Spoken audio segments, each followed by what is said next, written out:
Me refiero al diario del coronavirus, el que firma cada día el doctor César Ramírez. Doctor, muy buenas tardes.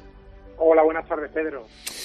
César, desde que apareció la pandemia existe una palabra que nos acompaña de forma habitual y es el concepto de cuarentena, que es el tiempo que debe permanecer aislada una persona y sin contacto con nadie una vez que se conoce que tiene síntomas de coronavirus y una PCR positiva, o bien que sin tener síntomas ha estado en contacto con algún positivo. Bueno, dicho esto, este periodo de cuarentena hasta ahora ha sido de 14 días y hoy en el diario del coronavirus queremos actualizar el concepto de cuarentena y su evolución durante la pandemia. ¿Por qué o a qué nos referimos en este caso, doctor?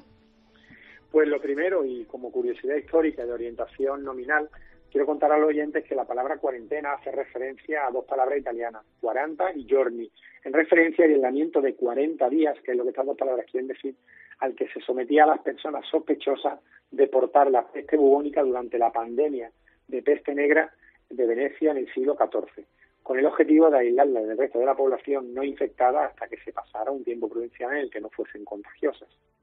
El concepto de cuarentena en nuestra pandemia COVID-19 tiene su base en el hecho de que una persona que desarrolla síntomas y se hace una PCR y es positiva, se estima que lleva ya como mínimo 72 horas con el virus en su cuerpo, en lo que se llama la fase de incubación. Y es justo este periodo de 3 días antes de tener síntomas y los 5 días siguientes al desarrollo de los síntomas el periodo de máxima capacidad de infectar, porque es cuando más cantidad de carga viral tiene en la garganta y en las fosas nasales. Entre el 5º y el 10º día de la aparición de los síntomas, los infectados pueden contagiar, pero en mucho menor grado, y a partir del 10º día ya no hay prácticamente carga viral en las fosas nasales ni en la garganta de los infectados. Por tanto, si sumamos los 10 días desde el inicio de los síntomas y los 3 días en los que el virus se está incubando y el paciente no tiene síntomas, salen las famosas 2 semanas, 13, 14 días de los que estamos hablando siempre. Así, la persona que tiene síntomas y se realiza una PCR que es positiva, va a tener bastante con 10 días de cuarentena. Y la persona que ha estado en contacto con alguien infectado debe sumar a esos 10 días los 3, 4 días en los que incubaría la infección, vaya a desarrollar o no síntomas. Pues bien, en la última semana, y como novedad muy interesante, el prestigiosísimo virólogo alemán Christian Drosten ha propuesto en Alemania, idea a la que se ha sumado el Consejo Científico francés, acortar la cuarentena de 14 a 7 días, lo cual es lógico que pensemos que es un cambio radical en lo planteado hasta ahora, pero convierte la situación en algo mucho más llevadero.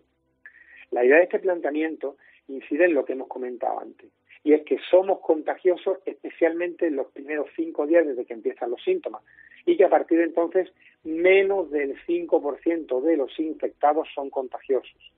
Así, el paciente con síntomas y una PCR positiva solo debería tener 5 días de cuarentena, y los contactos de positivos deberían estar 7 o 8 días,